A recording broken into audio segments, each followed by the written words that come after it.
പുൽവാമ ഭീകരാക്രമണത്തിൽ പാകിസ്ഥാനെ ഒറ്റപ്പെടുത്താനുള്ള നടപടികളുമായി ഇന്ത്യ മുന്നോട്ടു പോകും.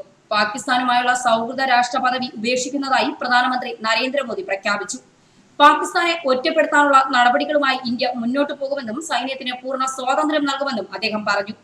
വിജയത്തിനായുള്ള പോരാട്ടമാണിതെന്നും പ്രധാനമന്ത്രി വ്യക്തമാക്കി. വിദേശകാര്യ മന്ത്രാലയം സാധ്യമായ എല്ലാ നയതന്ത്ര നടപടികളും സ്വീകരിക്കും. ഭീകരർക്ക് വലിയ വില നൽകേണ്ടി വരും. പാകിസ്ഥാൻ ഏറ്റവും സൗഹൃദപരമായ രാജ്യമെന്ന പദവി ഇന്ത്യ പിൻവലിച്ചു. പാകിസ്ഥാനെ അന്താരാഷ്ട്ര സമൂഹത്തിന് മുന്നിൽ ഒറ്റപ്പെടുത്തും. ആക്രമികളും അവർക്ക് പിന്നിലുള്ളവരും കനത്ത വില നൽകേണ്ടി വരുമെന്നും പ്രധാനമന്ത്രി പറയുന്നു. അതേസമയം പുൽവാമ ഭീകരാക്രമണവുമായി ബന്ധപ്പെട്ട് പ്രധാനമന്ത്രി മോദി പൊതുപരിപാടികൾ റദ്ദു ചെയ്തു.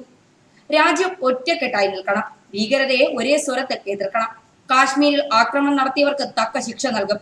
ഇത്തരം സംഭവങ്ങൾ ആവർത്തിക്കില്ലെന്ന് ഉറപ്പിക്കും. സൈന്യത്തിന്റെ ധൈര്യത്തിലും ശൗര്യത്തിലും പൂർണ്ണ വിശ്വാസമുണ്ടെന്നും പ്രധാനമന്ത്രി പറയുന്നു.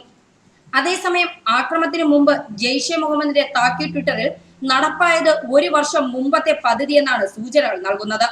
പുൽവാമയിൽ വ്യാഴാഴ്ച ഉണ്ടായ ഭീകരാക്രമണം ഇന്റലിജൻസ് വീഴ്ചയെ തുടർന്നെന്ന് റിപ്പോർട്ട് വന്നിരുന്നു. പുൽവാമയിൽ ഉണ്ടായ ഭീകരാക്രമണത്തിൽ 40 ജവാന്മാരാണ് വീരമൃത്യു വരിച്ചത്.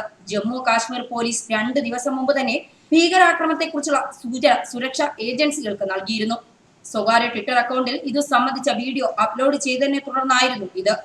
വീഡിയോയിൽ ചാവേർ ആക്രമണത്തെക്കുറിച്ച് വ്യക്തമായ സൂചനയും ഉണ്ടായിരുന്നു. 33 സെക്കൻഡ് മാത്രം നീണ്ടു നിൽക്കുന്ന വീഡിയോ ആയിരുന്നു അപ്ലോഡ് ചെയ്തിരുന്നത്. 313 എന്ന ട്വിറ്റർ അക്കൗണ്ടിലാണ് വീഡിയോ പ്രത്യക്ഷപ്പെട്ടത്. സോമാലിയയിലെ സൈന്യം ആക്രമിക്കപ്പെടുന്ന വീഡിയോ ആയിരുന്നു ഇത്. എന്നാൽ അത് പൊതുജനത്തിന് കാണാവുന്ന വിധത്തിലായിരുന്നില്ല. വീഡിയോയുടെ അനുബന്ധമായ ഭീഷണിയും ഉണ്ടായിരുന്നു. ഇൻഷാ അള്ളാ ഇത് തന്നെ കാശ്മീരിലും എന്നായിരുന്നു വീഡിയോയെ തുടർന്നുണ്ടായ സന്ദേശം. വെർച്വൽ പ്രൈവറ്റ് നെറ്റ്വർക്ക് ഉപയോഗിച്ചാണ് ട്വിറ്റർ ഉപയോഗിക്കുന്നത്. അതുകൊണ്ട് തന്നെ ട്വിറ്ററിൽ ഉപയോഗിക്കുന്ന ആളുടെ ലൊക്കേഷൻ കണ്ടുപിടിക്കാൻ ബുദ്ധിമുട്ടാണ്.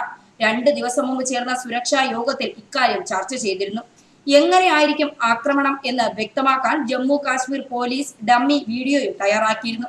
റിപ്പോർട്ടുകൾ അനുസരിച്ച് CRPF വ്യാഴാഴ്ച എല്ലാ മുൻകരുതലുകളും സ്വീകരിച്ചിരുന്നു. സൈനികരുടെ വാഹനത്തിന്റെ പാതയും നിരീക്ഷിച്ചിരുന്നു.